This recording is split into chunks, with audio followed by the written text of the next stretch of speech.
Shalom, vamos a continuar con la parashá Behar Bejucotai en la sección o al día número 4, que es donde nos quedamos. Vamos a estar concluyendo ya el libro de Vaikra. Vamos a leer en la Torah desde el capítulo 25, versículo 39.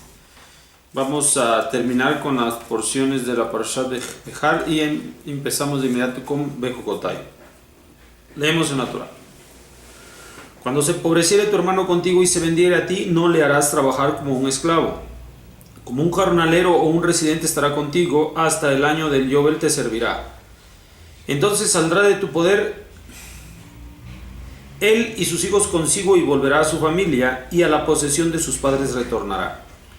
Porque mis siervos son ellos que saqué de la tierra de Mitzrayim, no serán vendidos como se vende un esclavo. No lo dominarás con dureza, porque temerás de Elohim tuyo. Tu siervo y tu sierva que te pertenezcan serán de las naciones que se hallan alrededor de ustedes. De ellos comprarán siervo o sierva. También de los hijos de los residentes que moran con ustedes, de ellos comprarán, y de sus familias que se hallan con ustedes, que engendraron en vuestra tierra, serán para ustedes por posesión. Los entregarán por heredad a vuestros hijos después de ustedes, para heredarlos como posesión para siempre, para hacerlos trabajar. Pero a vuestros hermanos, los hijos de Israel, el uno al otro no lo dominarás con dureza.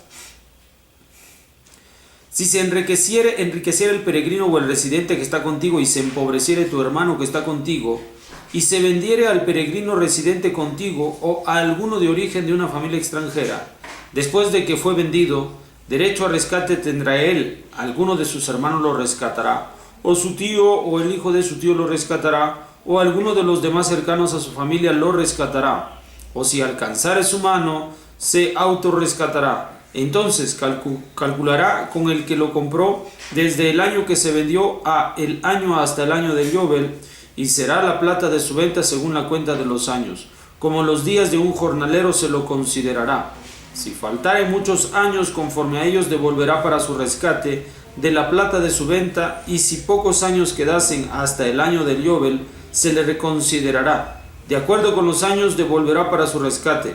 Como un asalariado año en año hará con él, no lo dominará con dureza delante de tus ojos. Si no fuere rescatado por esos medios, entonces saldrá en el año del Yobel él y sus hijos consigo.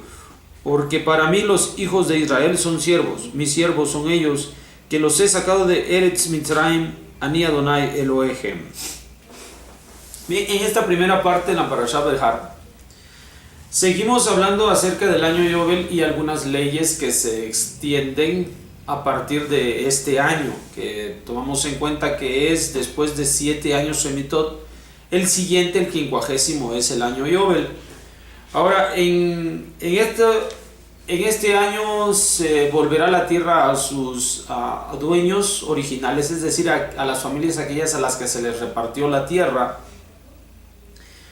cuando fue la repartición de la tierra en los tiempos de Moshe y de Joshua. De esta forma la tierra siempre va a ser vuelta a sus dueños originales. Aún a pesar de una mala administración, ya habíamos hablado acerca de lo que pasa con las casas en las ciudades, pero no con las tierras. Y de esta forma los errores de los padres, de los antecesores, no van a resentir del todo los hijos o sus descendientes la mala administración económica. Ahora, si llegara a tal grado de que tiene que venderse él mismo, pues no alcanza, el error que cometió a nivel financiero es tan grave que incluso él tiene que venderse como esclavo, pues no deberá ser tratado. Un judío o un hebreo no será tratado por los demás hebreos que pudieran adquirir su servicio o su voluntad. No lo considerarán como las naciones del mundo consideran a sus esclavos, sino que ciertos derechos les pertenecen al pueblo hebreo, porque en realidad todos somos siervos de Hashem, somos siervos de Hakadosh Baruj Hu.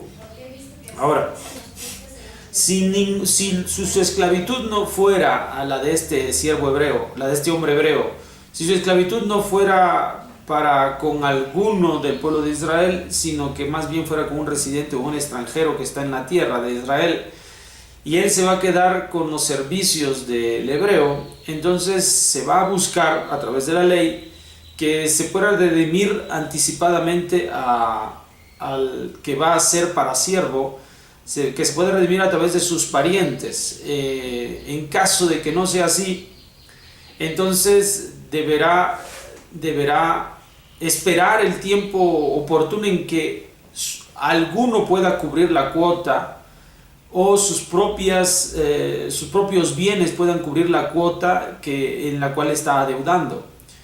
Es decir, como cada uno de nosotros va a recibir o va a generar un beneficio, va a producir un beneficio económico a determinado año, de acuerdo a lo que la tierra puede producir. Entonces, cuando uno tiene una deuda tan grande, entonces va a ser determinado el número de sus años de su tierra, vale de acuerdo al número de años que todavía puede producir hasta el año Yobel, que es cuando este que está como siervo o como esclavo para un extranjero puede ser redimido, puede ser rescatado. Entonces, una vez que el precio por el cual él se encuentra en esclavitud puede ser cubierto por la producción de sus campos, de lo que es de esa fecha hasta lo que falta para el año Yobel, en ese momento él sale libre, y a cambio de él su tierra se queda en aquel que sería el que estaba siendo hasta ahora su amo. En ese momento él sale libre, y al final del año Yobel esa tierra volverá a él.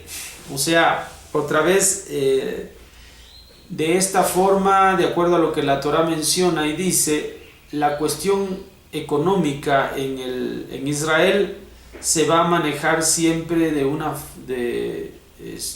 un grado completamente de acuerdo a la agricultura. O sea, el valor de la tierra va a valer de acuerdo a la cosecha, el número y años de sus cosechas. Ese es el valor de la tierra, y ese es el valor del servicio de las personas también, o sea, el jornal. En pocas palabras, la cosecha de un año y cuántos años faltan para el Yobel, el precio de la cosecha de un año y los años que faltan para el Yobel, ese es el valor de una tierra cuando tiene que ser vendida. De igual manera, así en ese precio se puede conceder para poder liberar a alguien que está hasta entonces como esclavo. Así que el valor es estándar, se mantiene a través de los tiempos, todo va a depender del valor de las cosechas. Bueno, en esto termina la primera parte de esta aliyá número 4, continuamos con la segunda parte, a partir del capítulo 26. No harán para ustedes ídolos e imágenes esculpidas o monumentos, no erigirán para ustedes, ni piedras de enlosado no pondrán en vuestras tierras para prosternarse sobre ellas, porque yo soy Adonai Elohim, a mi Shabbatot cuidarán y a mi santuario tendrán respeto, Ani Adonai. Continuamos para Shat Bejukotai. Si en mis leyes anduvieren y a mis preceptos guardaren y los cumplieren, entonces daré vuestras lluvias en sus tiempos, dará la tierra su fruto y el árbol del campo dará su fruto. Alcanzará para ustedes la trilla, la vendimia, y la vendimia alcanzará la siembra. Comerán vuestro pan con hartazgo y morarán con seguridad en vuestra tierra. Estableceré paz en la tierra y se acostarán y no habrá quien los espante. Haré cesar los animales feroces de la tierra y espada no pasará por tierra vuestra. Ustedes perseguirán a vuestros enemigos y ellos caerán delante de ustedes a espada. Perseguirán 5 de ustedes a 100 y 100 de ustedes a 10,000 perseguirán y caerán vuestros enemigos delante de ustedes a espada. Me dirigiré a ustedes, los fructificaré, los aumentaré y mantendré mi pacto con ustedes. Bien, la parashá va a terminar, la aliyá número 4 va a terminar con en un pequeño repaso de la importancia de los mandamientos, empezando con el Shabbat, empezando con esta parte en la cual en un momento dado el pueblo de Israel puede volverse a los ídolos. Recuerde que esa es la preocupación de Hashem cuando vaya a ocupar la tierra de Canaán, porque en esto terminaron viviendo los cananeos.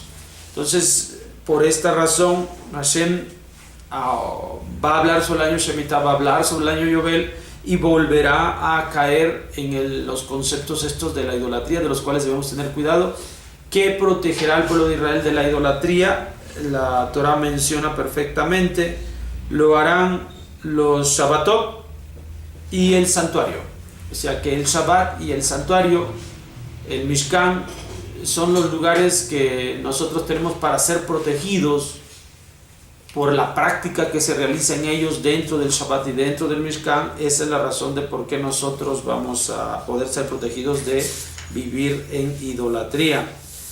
Y obviamente cuando nosotros somos rescatados de las garras de la idolatría, cuando guardamos el Shabbat y guardamos el santuario, tememos al santuario, entonces todas las bendiciones propias vendrán sobre nosotros porque los preceptos allí enseñados y allí guardados van a permitir seguridad, provisión, cercanía a Hashem. Y en cambio, si nosotros nos desviamos del Shabbat y del santuario, entonces nos acercamos a la idolatría y con ello vamos a recoger las maldiciones que la idolatría trae sobre el pueblo de Israel. Bueno, esto es la aliyá número 4. Entendamos cuál es la preocupación de Hashem para que nosotros seamos protegidos de la idolatría, pues el pueblo que va a ser sacado de Canaán ha dejado muchos monumentos idolátricos y ha dejado de alguna manera señal de la idolatría que practicaron. Y pues para evitar que nosotros seamos contaminados con todo esto, nos hace saber esto en la aliyá número 4 para Shabbat Harbe Hukotai. Nos vemos en la aliyá próxima. Shalom.